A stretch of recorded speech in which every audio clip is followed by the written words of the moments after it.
Principio de Pascal. El principio de Pascal es digamos que es un principio que aplica un concepto de presión hidrostática. ¿Ok? Señor Pascal lo que dijo es que cuando uno tiene un recipiente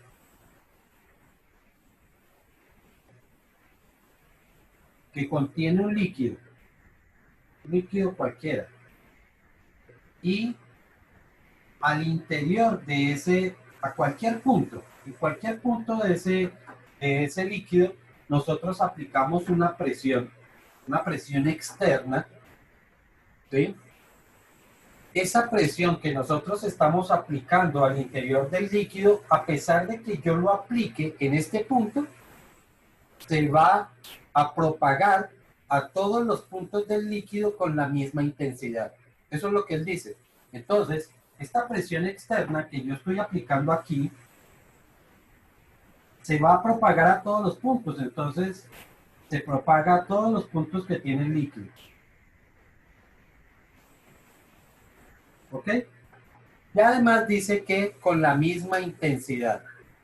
¿Listo? No es que se distribuya. No es que yo diga que si apliqué una presión, por ejemplo, de 100 pascales, entonces se distribuye para todos los puntos. No, sino que todos los puntos adquieren esa presión hidrostática también. Es decir, una presión de 100 pascales. Todos los puntos adquieren esa presión hidrostática. ¿Sí está claro? Eso es lo que dice el señor Pascal. Sin embargo, pues vamos a copiar su definición o su ley un poco más formal, de acuerdo a cómo fue expresada. ¿Listo? Entonces, principio de Pascal dice: toda presión que se ejerce al interior de un líquido, toda presión que se ejerce al interior de un líquido, se propaga a todos los puntos del líquido con la misma intensidad.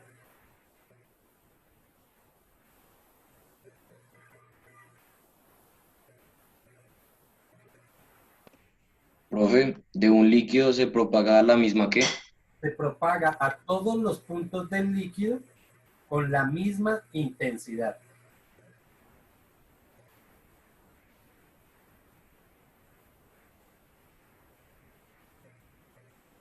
¿Ok?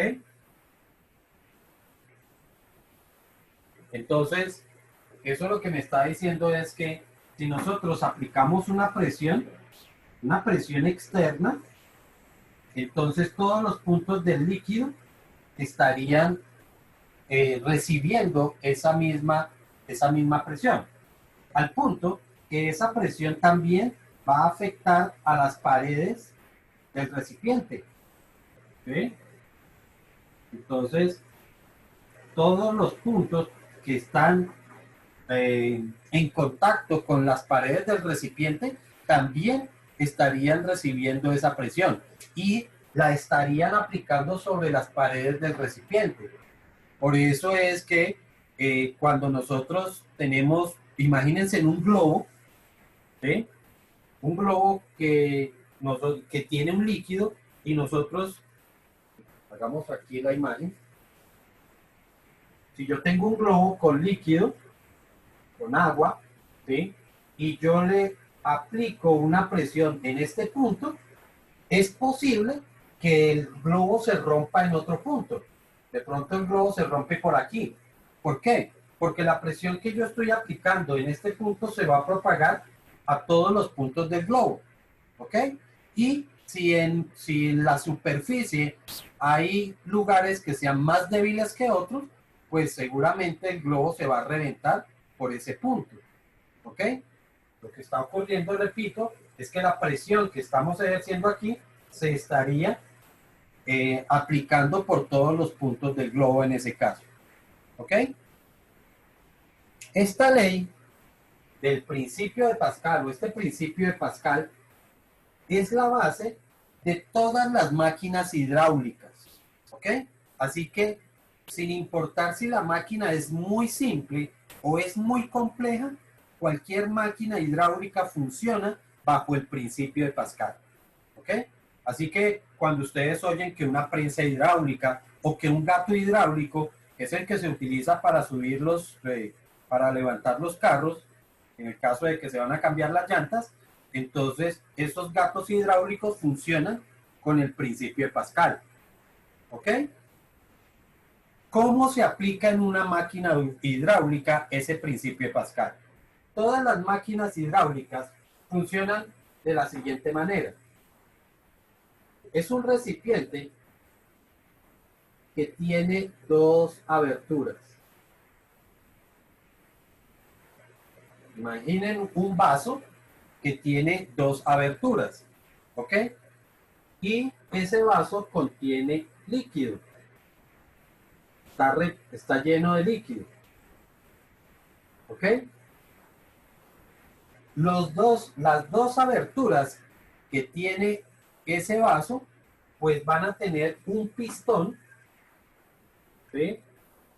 Como el caso de una jeringa, les decía yo a ustedes, un pistón es como una jeringa y el pistón es la barra que puede subir y bajar al interior de la botella de la jeringa, ¿ok? Del recipiente de la jeringa. A eso es lo que nosotros llamamos un pistón. Entonces, con ese pistón, nosotros podemos ejercer una fuerza sobre el líquido, ¿sí? Y esa fuerza va a generar una presión. Recordemos que la presión la calculábamos como fuerza dividido entre área. Entonces, si yo estoy aplicando una fuerza sobre un área determinada, lo que se me está generando es una presión.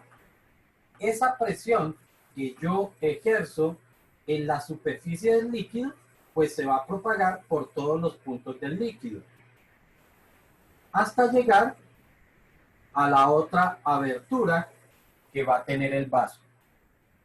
Por simple lógica, cuando yo estoy bajando el pistón, el líquido se está desplazando hacia el otro lado.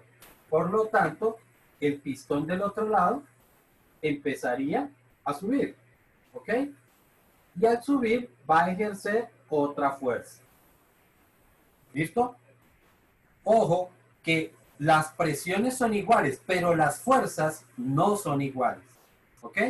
Y eso es el aprovechamiento que tienen las máquinas hidráulicas, que uno puede realizar una fuerza en un lado y la máquina hidráulica va a generar otra fuerza en el otro extremo del vaso. ¿Ok? ¿Alguna pregunta hasta ahí? No, señor. No, profe. Ok, entonces lo que vamos a ver es, bueno, ¿y dónde se debe ejercer esa fuerza? ¿Será que yo la debo ejercer en el pedazo grande o en el pedazo pequeño? Lo primero que tenemos que entender es que aquí vamos a tener un área que vamos a llamar el área 1 y aquí vamos a tener otra área que va a ser el área 2. Lógicamente, ¿dime? O sea que básicamente el mismo resultado tendría que ser área 1 y área 2. No, allá es donde voy. De igual forma, entonces aquí vamos a tener una fuerza 1 y aquí vamos a tener una fuerza 2. Lo que propone el señor Pascal en su principio es que la presión que yo ejerzo en el punto 1 tiene que ser igual a la presión que se produce en el punto 2, de acuerdo a lo que él dice, ¿cierto? Porque si yo ejerzo una presión aquí, se propaga por todos los puntos, aquí también va a haber una presión. Y él lo que dice es que las presiones, que esas dos presiones tienen que ser iguales. ¿Ok? Entonces, ahora veamos. ¿Cómo es que calculamos la presión? La presión se calcula como fuerza sobre área. O sea que la presión en el punto 1 va a ser igual a la fuerza 1 dividido entre el área 1. Y la presión en el punto 2 sería igual a la fuerza 2 dividido entre el área 2. ¿Ok? A esta relación Entonces, es la expresión matemática del principio de Pascal. ¿Ok? Una cosa es lo que dice el principio y otra cosa es su consecuencia numérica, su consecuencia matemática. ¿Ok? Esta es, digamos, la expresión matemática o la consecuencia matemática del principio de Pascal.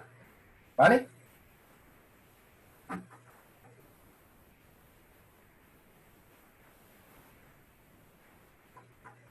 Como estos son dos fraccionarios, ¿sí? Aquí tenemos dos fraccionarios y me dice que esos dos fraccionarios son iguales, pues recuerden que en este caso lo que nosotros hablamos es de equivalencia. Es decir, que tengo dos fraccionarios que son equivalentes. Hablar de la igualdad es porque son equivalentes.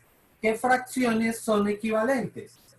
Pues yo puedo tener algo como 6 cuartos y 3 medios. Estas dos fracciones son equivalentes, porque si nosotros dividimos en cualquiera de los dos lados, me da exactamente el mismo resultado. En ambos casos me está dando 1,5. ¿Ok? Pero estamos viendo que los números que yo utilizo aquí son más grandes que los números que utilizo acá, a pesar de que su resultado es el mismo. Bueno, esto me estaría identificando exactamente lo que ocurre aquí. De acuerdo a la imagen que nosotros tenemos, pues esta área es más grande, ¿cierto? Por lo tanto, podría estar representada por este 4. Por lo tanto, esta fuerza debería ser el valor 6. En el otro caso, esta área sería el valor 2 y esta fuerza sería el valor 3. ¿Ok? Entonces, de acuerdo a los números que tenemos aquí, que puede ser cualquiera, ¿no? No es que tiene que ser el 4, o que tiene que ser el 2, o que tiene... No, puede ser cualquier valor. Lo que yo quiero que entiendan es que los valores, estos valores que utilizo acá, los números mejor, los números que utilizo de este lado, son más grandes que los números que utilizo de este lado. Eso también me está diciendo que el área que utilizo en un lado tendrá que ser mayor que el área que utilizo en el otro lado. En consecuencia, la fuerza que hay de un lado tiene que ser más grande que la fuerza que hay del otro lado. ¿Ok? Entonces, esto lo podemos escribir de la siguiente forma.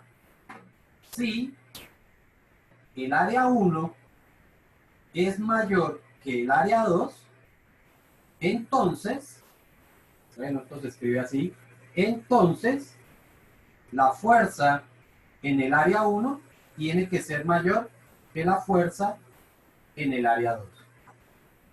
¿Sí queda claro?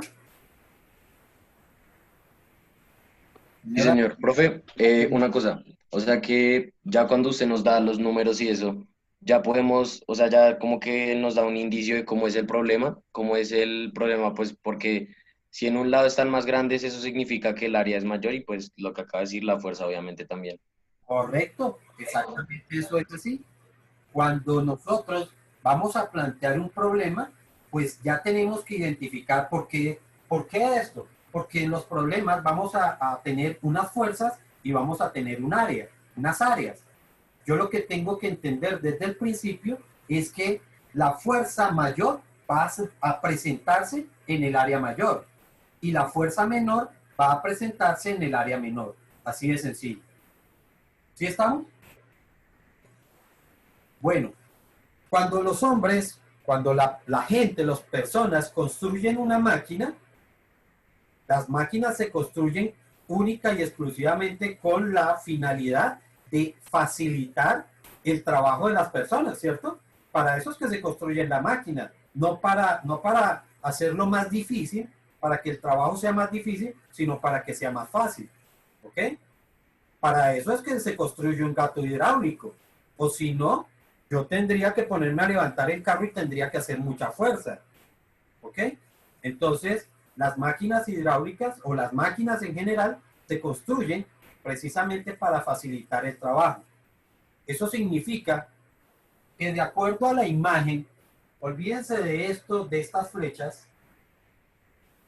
hacia dónde están dirigidas, pero pensemos, si yo quiero levantar el carro, ¿dónde debería hacer la fuerza? ¿La hago en el área pequeña o la hago en el área grande? De acuerdo a esta relación, ¿no?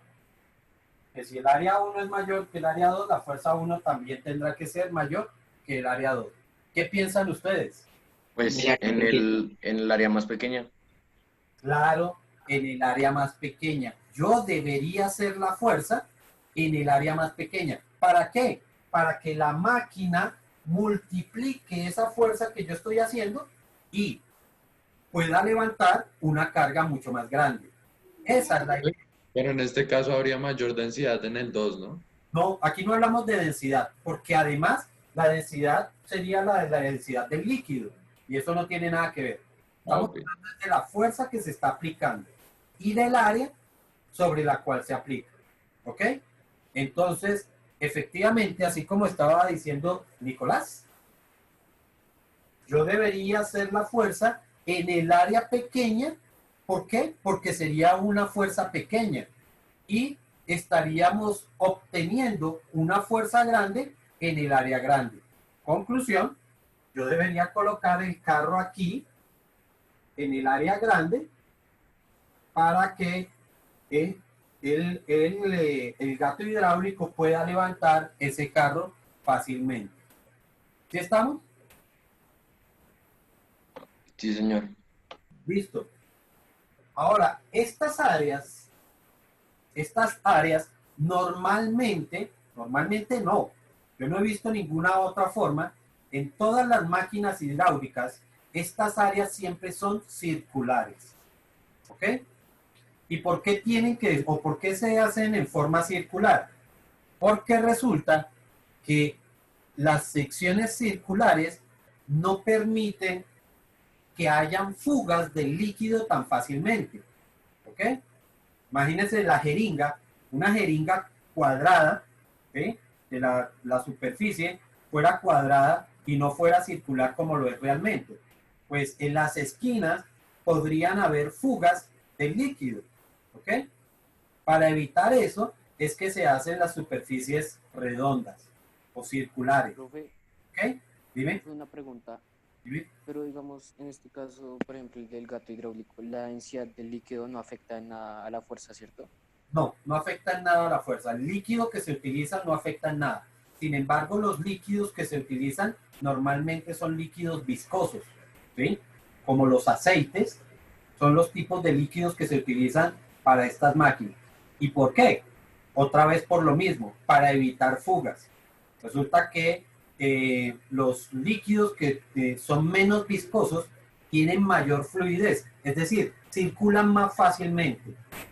Los líquidos con menor densidad, recuerden que lo que ocurre es que los líquidos se propagan en capas, ¿sí? Los líquidos se deslizan unas capas sobre las otras.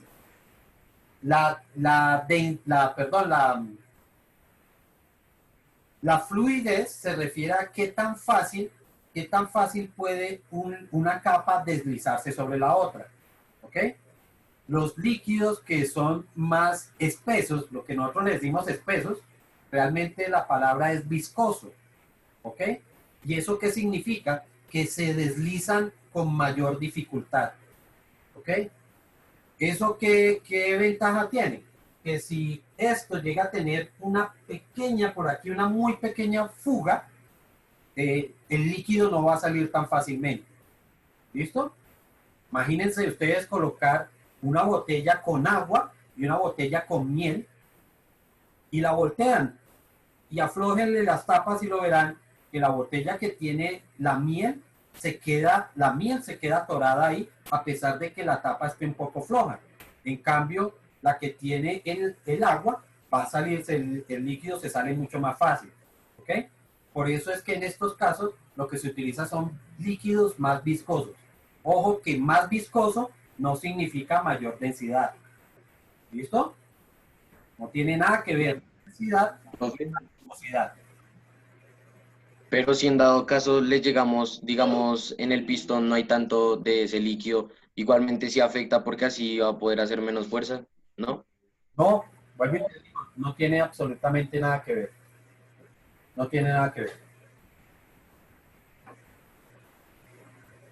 Bueno, entonces, esta relación, entonces, nos está diciendo que estas áreas, o de acuerdo a lo que vamos a decir, lo que acabamos de decir, estas áreas son circulares.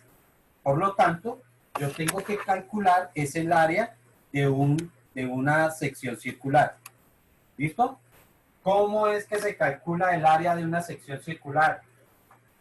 Recuerden que el área de una circunferencia se calcula como pi multiplicado por el radio elevado al cuadrado.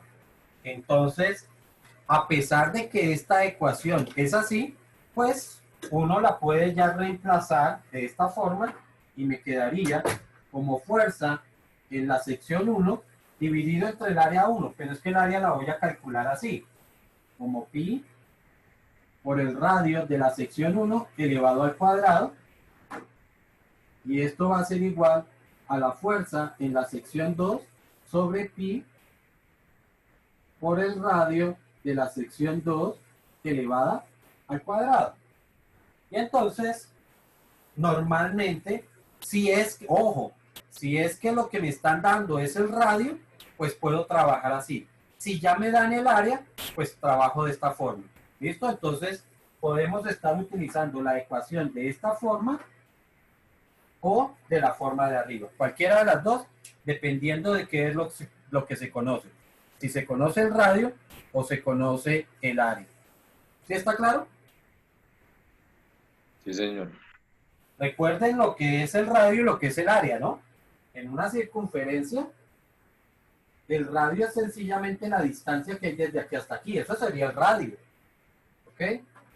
Mientras que el área, ¿qué es? El área es la medida de toda esta superficie. No Por es, eso, por eso es que se le va al cuadrado, ¿no? Para que cuente todo. pero tiene que ser así. Para que sea área, el valor del área tiene que ser así. Y No, yo sé, por eso mi pregunta es R al cuadrado, radio al cuadrado, sí, al cuadrado. Es porque eso es el área, básicamente, porque hay que cubrir todo. sí, claro. Lógicamente, pues faltaría multiplicarlo por pi, pero sí, tienes razón. Eso es lo que va a generar el área. ¿Ok? Bueno, entonces, a partir de ahí empezamos con el primer problema. Ojo que en los ejercicios no me va a decir aplique la fuerza en el área pequeña o aplique la fuerza en el área grande. La lógica me tiene que decir dónde voy a colocar dónde voy a hacer la fuerza para que se reproduzca su resultado. ¿Listo? Entonces dice, se aplica una fuerza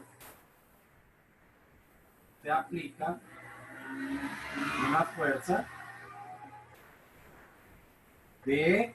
¿Se acuerdan en qué unidades se dan las fuerzas? Julios, ¿no? Años. El newtons, ¿no? La fuerza es en newtons. Watts. Ah, no, es Newton, sí, sí. ¿Cómo que guau? De Watts. Se aplica una fuerza de 10 newtons en un gato hidráulico. Vamos a solamente escribirlo así, gato hidráulico, que tiene áreas de 4 centímetros cuadrados y 8 centímetros cuadrados. Calcular la fuerza resultante.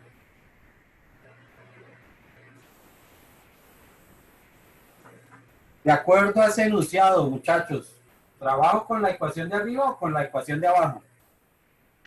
Con la de arriba, porque la de abajo es... Arriba. Porque la de abajo es... Cuando se tiene que hallar el área. Claro, sí, cuando se tiene que hallar el área. Aquí ya está el área. Ten en cuenta que aquí ya está el área. Por eso dice tiene áreas de. O sea que ya lo que se conoce es el área. Por lo tanto, esta es cuando ya yo tengo el área. Esta es cuando tengo los radios. Efectivamente, ¿sí? Entonces la utilizo la de arriba. Volvemos y decimos, entonces, significa que tengo mis dos áreas. Una que es de 4 centímetros y la otra que es de 8 centímetros. Centímetros cuadrados y centímetros cuadrados. Pero ese ya es el valor del área. La pregunta es, ¿esta fuerza la debo colocar sobre el 4 o sobre el 8? Sobre el 8, ¿no? Sobre los dos, ¿no? ¿Sobre cuál 2? No tengo ningún 2. No, sobre los dos, dije. ¿Este 10 lo coloco sobre los 2? Pues no se supone que las fuerzas son iguales. O sea que las dos fuerzas son iguales. Sobre el 8, ¿no, profe? Si fueran iguales, no estaría haciendo como nada. A ver, empecemos por recordar. Yo les escribí a ustedes que una fuerza grande, si el área es grande, la fuerza es grande. Si el área es pequeña, la fuerza es pequeña. O sea que las fuerzas no pueden ser iguales, porque las áreas no son iguales. Entonces, no puedo tener aquí 10 y aquí también 10. ¿Por qué? Porque las áreas no son iguales. Entonces, Ah, ok, sí es sobre el 8, para que las dos sean mayores que los de la izquierda. pero recuerda una cosa, si se aplica una fuerza, es decir, que yo estoy haciendo la fuerza. Entonces, Ah, no, profe. ajá, Entonces es sobre el 4 porque usted nos explicó que la máquina hacía lo más grande. claro, esa es la idea. La idea entonces es, si yo aplico esta fuerza, la máquina me va a producir la otra fuerza. Entonces yo la debo aplicar sobre el área pequeña para que me dé la fuerza que se produce. ¿Ok?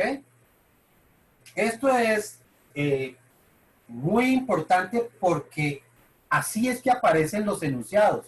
Los enunciados no me dicen, si a mí me dijeran la fuerza 1 es de tanto y el área 1 es de tanto, pues fácil. Yo reemplazo aquí fuerza 1, fuerza 1 está aquí, área 1 está aquí, reemplazo aquí. ¿Cierto? Entonces, pensando de esa manera sería muy fácil, pero el problema es que los enunciados no me dicen cuál va a ser la 1 y cuál va a ser la 2.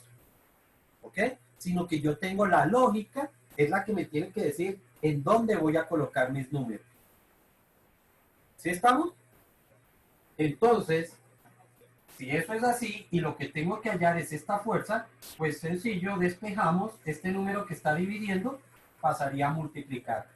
Y entonces tendríamos 10 multiplicado por 8 y dividido entre 4. Y esto me va a dar el valor de la fuerza. ¿Ok? 10 por 8 serían 80. 80 dividido 4. Da 20.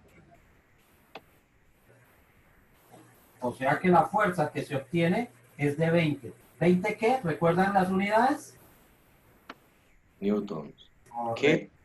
Sí. Unidades de fuerza son newtons, por lo tanto me tiene que dar 20 newtons.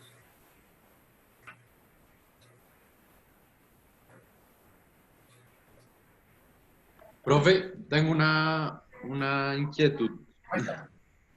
Digamos, vea, como usted dijo, aquí el área era 4, ¿no? Entonces la fuerza nos daba 10. Pues no se puede hacer por simple lógica, si el área es el doble, la fuerza no sería el doble, o sea, 20. Ok, bueno, sí, efectivamente tienes razón en eso. Cuando tenemos áreas, sí ocurre eso. Cuando tenemos radios, no ocurre eso. ¿Ok? Ok. Si yo digo entonces que esta área es el triple, pues la fuerza también va a ser el triple. Pero solamente en los casos de áreas. ¿Ok? Pues este primer problema lo planteé de esta forma e inicialmente era para que reconociéramos cuál de las ecuaciones debemos utilizar en cada momento. Si la debo utilizar así o si la utilizo de esta otra forma.